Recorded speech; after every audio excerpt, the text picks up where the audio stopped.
Good morning, everyone. I hope you had a good time last night and enjoyed your summit yesterday and all the lightning rounds and the great speakers that we had. Just to let you know, we're over 2,100 people here. This is a breakout year for us. That's records for this event. We really appreciate each and every one of you. If you're gonna get the limited edition NCS coin, you can go to the Cyber Huntsville and ISSA booth throughout the day and pick it up. There's not enough for all the attendees. So swing by there if you're interested in one of those coins. We really appreciate all of you coming out here. I hope you're enjoying the Jujuma app out there on social media and networking with each other. I really enjoyed the NSA event last night and the event at Straight the L. I think we've got another one tonight. And with that, I want to welcome our diamond sponsor, Nicole, up here. Thank you. Please give her a hand. Without our diamond sponsors, we couldn't pull this off. Thank you. Thanks, Carrie. Good morning. Good morning. All right, so as I walked in this morning, I got to the booth, they asked me if I won the Masters, so I'm just gonna put that out there right now. I got the green jacket. I decided last night that there's so many suits and white shirts and gray and black in the audience that I was gonna make sure you knew where the diamond sponsor was. So with Dynetics, we're blue, but I went with green today. So I have the honor of introducing our first speaker this morning, which is Mr. Leroy Smith. He's the Chief Information Officer for MDA. Mr. Smith has been senior MDA official responsible for ensuring information management and information technology resources are acquired, operated, and maintained for the Ballistic Missile Defense System. He provides oversight to the cybersecurity initiatives for BMDS, support systems, and MDA networks. Now, that's a job. He holds a Master's of Science in Aeronautical Engineering from the Air Force Institute of Technology and a Bachelor's of Science in Mechanical Engineering from South Dakota State University. Mr. Smith completed 21 years of military service in the United States Air Force, retiring as a lieutenant colonel. His military education includes the Officer Advanced Course and the Air Command and Staff College. His extensive experience in information management and technology includes providing technical, financial, and contractual leadership, development of information technology strategic plans and financial portfolios, and preparing and justifying IT program execution plans to agency executives, the DoD CIO, and AT&L leadership. He's experienced in balancing financial and technical priorities to meet customer and mission needs.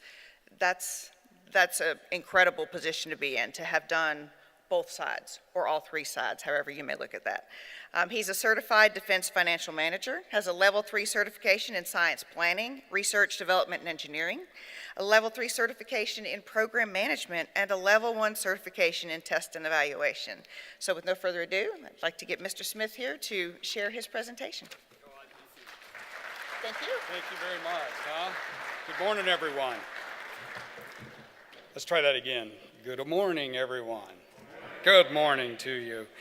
You know, as I look across the room, I see a phenomenal team of leaders and managers and technical workers, and you're working on a very phenomenal and challenging world called cybersecurity. So I want to work with you today, and I want you to imagine with me a future where leaders and managers are able to review cybersecurity risks on a daily basis. In the course of my short presentation, the United States will be attacked by millions of cyber events from adversaries worldwide. To defeat this invisible adversary, we have to change the culture of our workforces, and we also have to enhance those capabilities we use to meet this challenge. Our agency is also responsible for defeating ballistic missile defense attacks, and we have developed some of our nation's premier technical achievements. So as part of my opening, I'd like to first introduce you to the Missile Defense Agency with this short video.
That video to get you energized for the morning, right? Huh?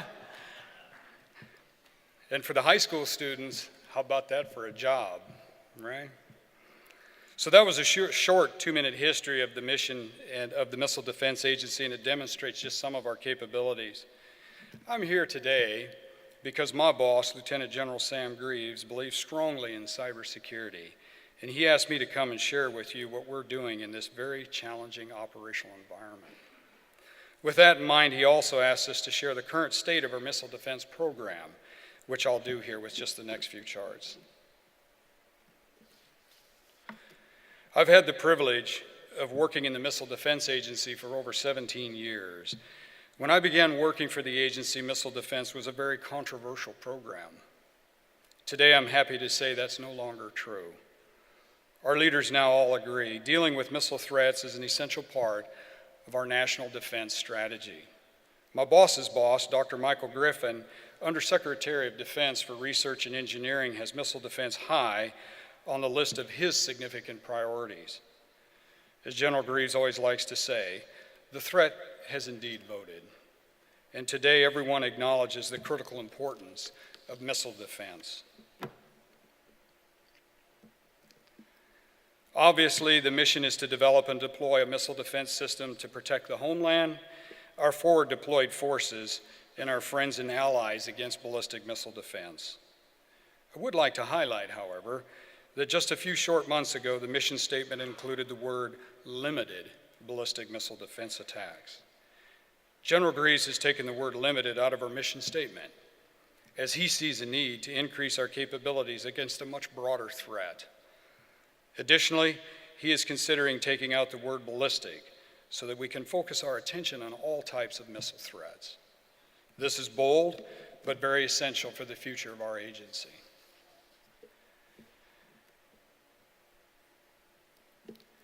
To accomplish this challenging mission, our focus must be on providing capability to the warfighter.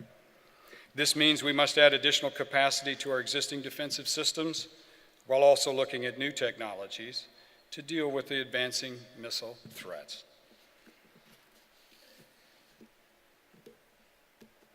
So here is General Greaves' strategy. Over the next few years, we'll be adding inventory to our missile defense systems, both on the strategic and theater side. We'll also be adding improved sensor technologies, including the all-important space sensor layer. We're going to look at dealing with threat in the earlier phases of flight, and we will focus on the evolving missile threats that our adversaries are now developing. Things like hypersonic vehicles, which will mandate a whole new strategy to missile defense. Our future technologies may include lasers and perhaps even space-based interceptors. The bottom line is that we're working tirelessly to stay ahead of all these missile threats.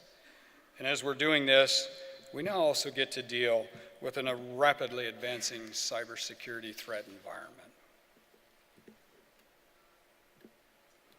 So let's talk about that cyber contribution.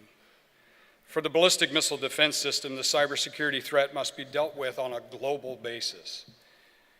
Our missile defenses are deployed worldwide and cover over 17 time zones. To defend our systems, we've implemented continuous monitoring and the layered defenses for our most critical capabilities.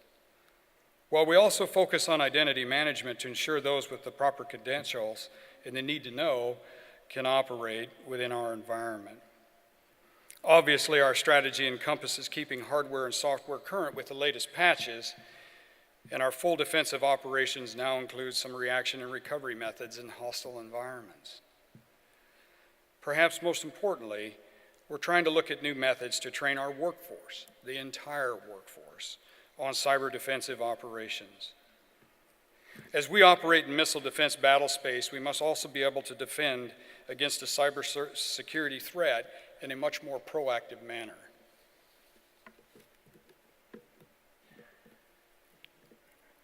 So I took some time while I was preparing this to look at what does the Defense Science Board say about threat. You'll note here, please, that the Defense Science Board views the threats we face as vastly more comprehensive than what we typically talk about: viruses, Trojan horses, ransomware, phishing email, and denial of service schemes. But if you really look at this, it's about the nation states and the hostile actors that we're dealing with. To make matters worse, these nations and actors are now sharing knowledge. They think from and operate in a very strategic and operational viewpoint to achieve their goals. By that I mean they're using surveillance and social engineering techniques in concert with their cyber attacks to penetrate our networks and our systems. Ladies and gentlemen, we need to respond to the environment and protect our systems in a way that leverages the entire workforce. This is just no longer an IT administrator problem. Only with our people involved will we hope to defeat social engineering attacks. All this while our cyber operators are providing a layered defense to protect our most critical resources and knowledge capital.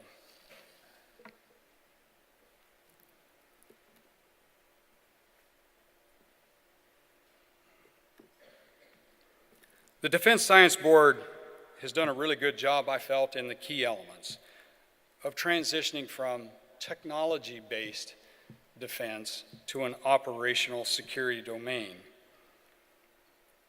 They laid out these tenets. For a tailored defensive campaign, you must know and understand the threat we face that I described earlier. We must develop campaigns to counter now with a full spectrum viewpoint. The focus is know your enemy and their motivations in concert with the cyber attack vectors that they're trying to use against us. How do you enhance foundational capabilities? In MDA, we're adopting a broad new range of capabilities and innovative technologies that will enhance our cyber threat identification as well as improve what we call our defensive tactic. These innovations include machine intelligence, common operating pictures, and rapid recovery methods that allow us to have a velocity to be proactive in a full spectrum cyber environment. For a cyber resilient thin line, we must define those systems that we really consider to be key terrain that must be protected at the highest levels.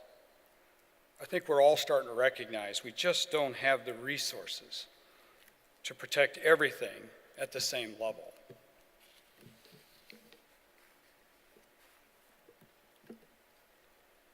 Let's make matters worse.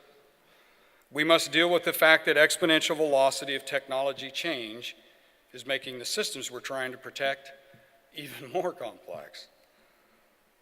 This technology revolution is at such a point that it's very difficult for organizations to even understand what the cybersecurity environment will encompass, let alone defend the various systems inside it.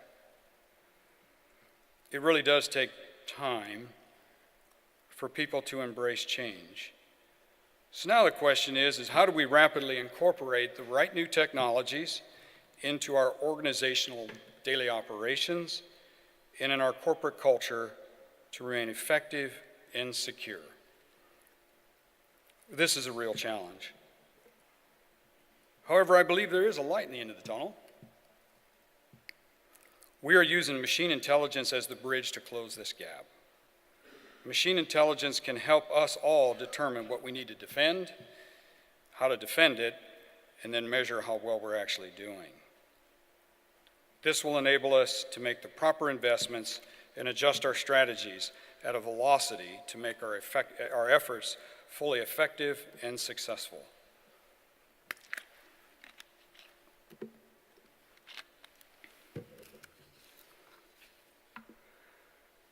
As I stated earlier, defeating the threat involves much more than malware attacks. While it's very critical that we keep our systems and networks up to date, this is only the tip of the iceberg. Like the iceberg represented here, 90% of that cyber threat is veiled by the sophistication of the attackers. We need to understand how the attacks are being altered over time and the changes in the behavior of our defensive barriers. Modeling using machine intelligence is a key to achieving an operational viewpoint of the threat mindset. Keyword, no longer technical, but operational. Modeling can be used to optimize your layered defense strategy for protecting your most critical assets. Ladies and gentlemen, machine learning is already making significant contributions to our cybersecurity, but just as critical is our human element. The human-machine teaming is becoming an essential part of our cybersecurity model. Together, that human-machine team can better detect and correct vulnerabilities, help us identify suspicious behavior, both internal and external, and contain zero-day attacks. I believe human-machine teaming truly has the great potential to swing the advantage back to the defenders. Oh, let's talk about culture. Well, I've introduced the importance of cultural change to cyber operations, right? From a technical viewpoint to an operational viewpoint in the DoD. I am truly happy to report the good news that the business culture is starting to recognize the importance of investing in cybersecurity in this viewpoint as well, and also working together with us now in raising awareness across the entire workforce. In addition to the loss of mission capability, for those who directly support MDA or DoD, MDA recognizes that cyber intrusions can damage a corporate brand through industrial espionage and intellectual property theft. But we believe the benefits of working together to raise the level of human performance on cybersecurity must now be a top strategic consideration to give us the mutual advantage over our adversaries.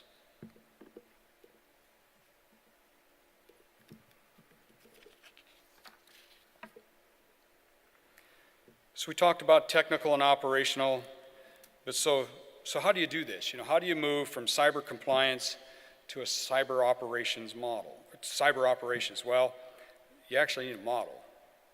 So this is a depiction of our transformational model. In the beginning, just like all of us in this room, we've always been primarily focused on the risk management framework, on cyber compliance of hardware and software. We've all been involved in this journey. And we've adapted to a lot of lessons learned, and we've implemented new controls as the threats continue to evolve. But we believe the real challenge today is more of a three-dimensional problem. You have your threat behavior at the nation state and actor level. We continue with our hardware and software compliance against the 800-171, or in the DoD, we're running an 853 compliance. And then the missions and functions that we must protect. Ladies and gentlemen, these elements need to be merged to improve our understanding of the environment. We must think about defensive operations to fully counter the threat actor behavior. So this improved modeling helps us assess and prioritize our investments, as well as adapt our defenses to meet changing threats by looking at risk that is now defined by all three parameters being analyzed together. Imagine with me, as I've depicted on this chart, how a heat map could be used to visualize an integrated risk picture across your IT enterprise. And most importantly, how easy that is to present to our leadership and our managers to help us make the decisions that we really need to make in managing the risk.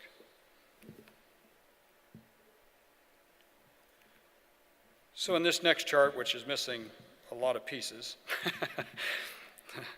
so there's actually a workflow that goes across here, and I'll kind of describe it. Anyway, to achieve visualization, I wonder if I hit this again. Oh, there it comes. Okay, I've got it now. How about that? There we go. I got the technology running now. It's a CIO job, right? Don't know how to run. Can't run the technology, right? Talk about it, right? I got a phenomenal team that takes care of me, right? So here we go. To achieve visualization and automate the capability I'm describing, we absolutely have to have a workflow, right? Where we can define the cybersecurity risk in a way that a commander or senior leaders can help us together make organizational decisions. This chart's a high-level depiction of the workflow we've implemented. As we all know, in my particular case, a commander has many priorities, and cyber is a very critical operational domain that needs to be visible and ranked with all the other mission risks that are in front of him. This chart represents an operational cyber workflow that begins with a commander's priority missions. From that, we establish our key cyber terrain and the systems that must be defended. Please note that it includes the physical and the logical IT infrastructure that we're all very familiar with. And then in the next layer, right, we have the defenders, the cyber defenders. But now it adds in a fourth layer at the top, which says you have to include the entire workforce. Ladies and gentlemen, workforce behavior is truly a critical parameter that needs to be analyzed in your risk model.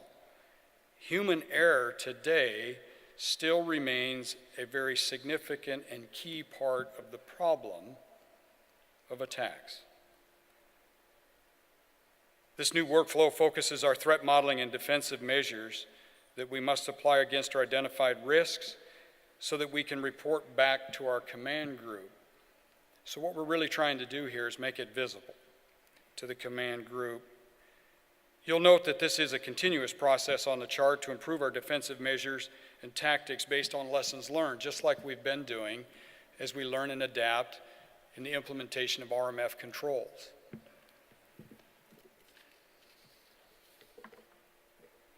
So I talked earlier about the velocity of technology change, and you can bet your bottom dollar, right, that we all see this, that it's overwhelming us on our ability to see IT systems that we're charged with defending. If you recall, I have an enterprise that spans 17 time zones. Over 200,000 systems are in the entire enterprise. This is a daunting task, and I believe we can achieve by incorporating what we call, again, the human intelligence model. As depicted on the chart, we're using data mining, map reduction, and inferencing capabilities to help us condense down the problem into outcome measures, right? Not output, real outcome measures that leaders can understand, evaluate, and make decisions. In this way, we can communicate what's happening on our systems on a continuous basis. We present our outcome measures in what we call a standard common operating picture, which is on the lower right of this chart.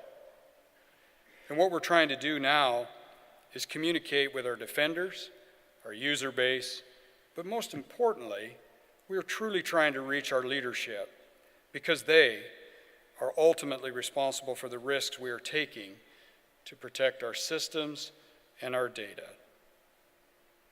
Our goal is to achieve a more proactive risk management and defensive operations model to stay in front of our adversaries that's online, real time, all the time.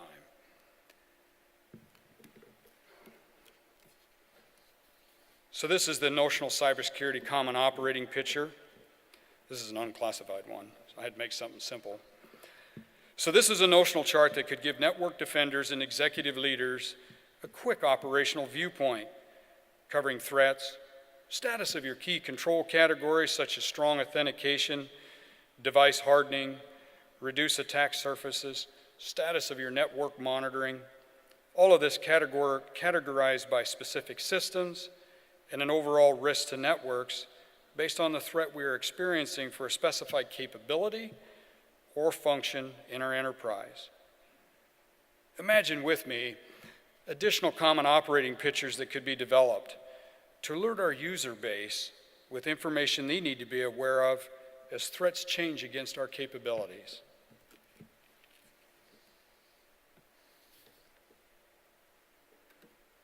Here's another example of the human-machine intelligence and how the capability can help us keep our massive software baselines current. This truly is a real example of software optimization that I took my team through when we were first fielding our business intelligence suites. As a test case, I asked the staff, the analysts, I said, please tell me how many versions of Adobe we have active on our network. Now, we knew the count by thousands of users in the licensing, but what we were really trying to do as cyber defenders, as we all are aware of here, is we were trying to grasp whether everyone was on the same software revision and patch level. Since we're an R&E agency, we do have a model of federated governance with centralized visibility because we can't always upgrade the various communities of interest on our infrastructure at the same time due to various business and operational constraints, as well as lockout periods that we have when we're doing development or testing. So the initial answer that I got back from my analysts was hundreds. This was based on multiple reports and ad hoc reports coming off of our conformed data stores. But when we engaged the Hadoop processing cluster with our business intelligence, we were able to mine and reduce the data on our systems to get a better picture of our Adobe baseline. So using the technology, the answer came out to be 4 versions at different rev and patch levels. Ladies and gentlemen, that is a manageable problem, It's actionable, people can now engage, we knew where the version variances were at, and we can improve our cyber compliance with a velocity that is more relevant to the advancing threat. So what have I really been talking about? I just did some comparisons here of the difference between technical and operational viewpoints. The old viewpoint, scan, patch, scan, keep your systems current from a cyber hygiene perspective. IT workforce, go get it done. A new operational viewpoint, because we have common operating pictures that we're showing to our leadership. Command group will mandate authorized service interruptions that support change management workflows and security patching as an operational mission necessity. Common operating pictures truly can help us make that a reality. It changes the viewpoint of our leaders. Old viewpoint of technical. Build dedicated systems and networks. I own it, it's my mission, I do it my way. We've created very large attack surfaces across the DoD, and we have very limited visibility for the integrated monitoring. In a new operational viewpoint, if you adopt cloud-based infrastructure, and I do believe I'm talking to the choir for most of this, and network mesh infrastructure, you end up with cloud management apps that can bring the velocity to software and hardware updates, as well as the much needed data for centralized reporting of your key terrain that promotes a layered defense status to your leaders and managers. Let's talk a little bit about cyber threat with our defense industrial base for those that are working directly with MDA. We truly recognize there's a significant cyber threat to MDA if the industry base gets attacked. It's pervasive, it's robust, it's very real and persistent. So we just have a couple of questions. Do you know where our data is? And do you know how you're protecting it? So we have some real challenges though, and I wanted to be very honest with the community here that it's one thing to talk a vision, but you got to throw the challenges out there to really get the strategic discussions going, We got to deal with these types of questions. So this chart lists 4 key challenges we're working to answer with our industry partners. The key is consistent systems engineering and operational framework models. I'm not wanting to look at your proprietary data. I want to know how you're architected to protect the data. especially if you have my data. Imagine if we view this in an operational environment that's anchored by consistent standards and proactive defense strategies. While we must all manage our systems separately, shared visibility of the design and our threat behavior that we're seeing over time can give us the ability to take immediate action on known cyber events. A case in point, Visa started using the human machine intelligence, the Hadoop clusters, their typical processing time to look at transactions, to look for fraud in the transactional behavior, they could go back about 90 days with manual processes. So when they engaged Hadoop clusters, map reduction, and intelligence algorithms, they were able to go back 4 years, right? They could mine all that data. They threw it all in a big data lake and they mined it. Visa found the largest fraud case that they'd ever had in their history. So the tools work, right? We just got to take the time to work together to use the technology to help us mine a very large problem. So to begin this journey, MDA has worked also reaching out in a proactive manner, as just demonstrated here by my next chart. So we're trying to reach in with industry. Key efforts we're doing to improve oversight of MDA information include the following. We're doing proactive knowledge sharing and collaboration with the Defense Security Service on known cyber and physical security issues that industry has identified to either side. Velocity matters, and it matters that we're communicating. We're implementing active cyber defense monitoring with our CERT, with our computer emergency response teams, with our industry partners that actually use our IP space. Some of our corporate partners actually do development for us and they're on our IP space, and we weren't monitoring them in the past. We're knocking down those barriers, and now we're working together so we can bring our expertise to the fight. We're also sharing documentation across DoD to increase the velocity of the delivery of systems that are compliant. In short, don't reinvent the wheel, share what works. The famous RMF packages, right? Get them shared, get them out there. Industry's part in protecting MDA's data. This chart defines the basic standards and rules that we need our industry partners to follow to protect our data and our mission capabilities. And it's more than a paperwork drill. As stated earlier, consistent application of standards and procedures improves our ability to measure our risks, right? Because we're all on the same baseline. And we can then manage in a more consistent manner. To be successful, we need to get everybody involved. It's not just an IT workforce problem. Leadership and workforce engagement is essential to mitigate social engineering methods.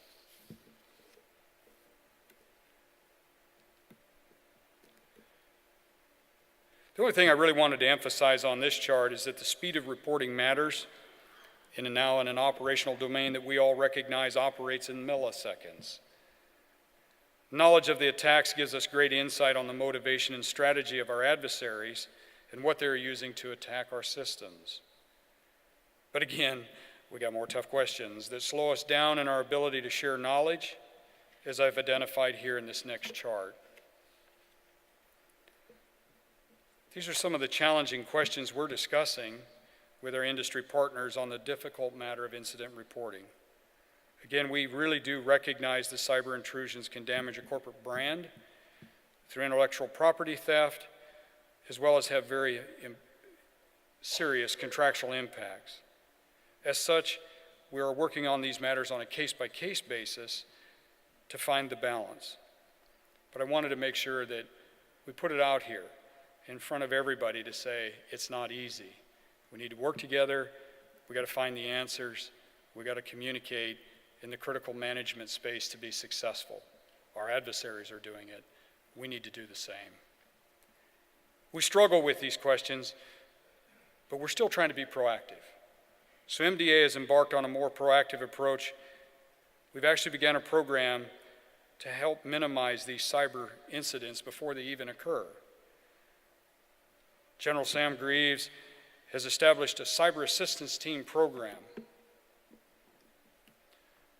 So if you have a contract with MDA, we have teams that can come to your facilities on a non-attribution basis. We don't share the data with anybody. We just work with you. The basis is to help and assess your IT systems. We can proactively help you improve your cybersecurity posture through threat-based assessments and help you devise mitigation strategies based on our knowledge of cyber threat and mitigation techniques to try to help us all together get in front of the potential incidents.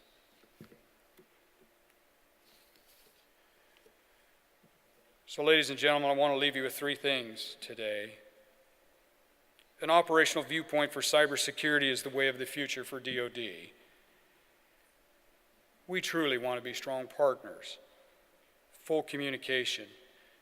Our goal must be to develop a proactive risk management and defensive operation models to stay in front of our adversaries.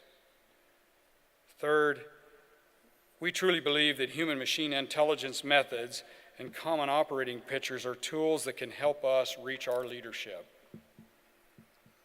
I believe we truly can achieve that future where leaders and managers are able to assess cybersecurity risk on a daily basis. Working together, we will secure the advantage. Ladies and gentlemen, that's my story. I'm going to stick to it, and I'm here for questions at this point.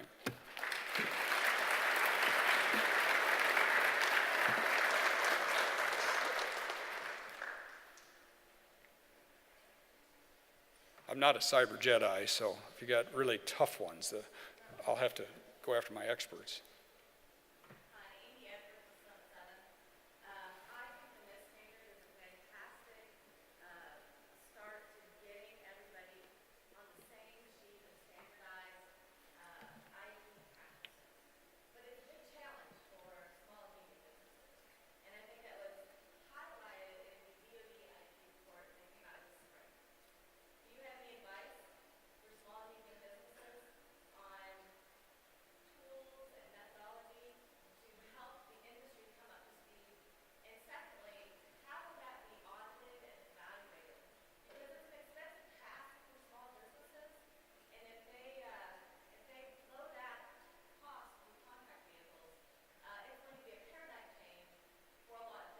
Yeah. And so, it's kind of the chicken before the egg. You've got to fix your data, but your cost model has to change as well. And so that's a big challenge for these SMBs trying to bring up the standard to meet that NIST requirement. And right now they're kind of getting a little bit of a break because right now they just have to self-assess and identify those challenges. So if you can give some advice, that'd be greatly appreciated. So the best advice that I can give you, one of the primary reasons that we set up the program called our Cyber Assist Teams is that we come on our dime to help if you're under contract with MDA, right? So that's what our agency is doing to help the small businesses. I don't give, I can't, give a specific recommendation, hey, this product's the best product. I think that the communications, transparency, we need to have the discussions, right?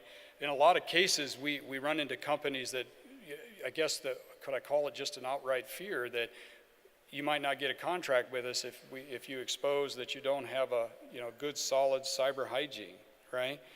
We're actually trying to turn that around. We want you to tell us we need your help, right? We're big, we're the federal government, we've got a lot of techniques, and we'll just come and share, right? We'll give you strategies on what we know how to do. And then you can pick your products, right? There's no one product. There's a bevy of excellent products that are out there today. But we can at least come up with models, strategies, understand layered defense together, right? What would we'll teach you what layered defense really means, right? How we do active monitoring, right?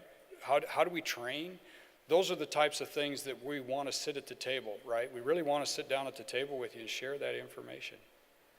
So does that answer your question? Okay. It doesn't quite answer the whole question, but that's a tough question. Okay. Any other questions? Ladies and gentlemen, I thank you for your time.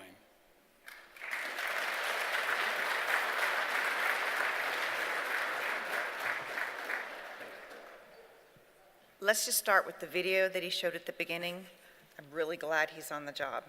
I'm really happy to have someone out there looking out for that and taking care of us and protecting us like that. So that's a hard job.